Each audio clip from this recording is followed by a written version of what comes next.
the house. The tension was so thick you could cut it with a knife. We were in the kitchen making hot chocolate.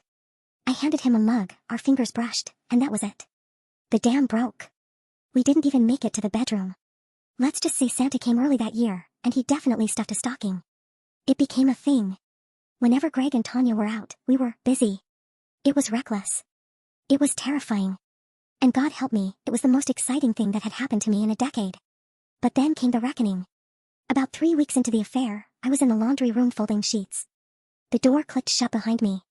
I turned around, and there was Tanya. She didn't look happy. She had her arms crossed, leaning against the dryer, staring right through me. My heart stopped. I thought, this is it. My life is over. She knows. I know what you're doing, she said. Her voice was dead calm. I started shaking. I was about to drop to my knees and beg for forgiveness. I opened my mouth to plead, Tanya, please, don't tell Greg. But then she stepped closer, and her face changed. The anger vanished. She looked inquisitive. So, she whispered, raising an eyebrow. How was he? I blinked, my brain short-circuiting. Excuse me? Chris, she said, a little smirk playing on her lips.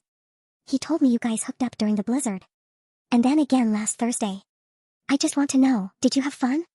He said you were pretty enthusiastic. I stood there, clutching a pillowcase, completely floored.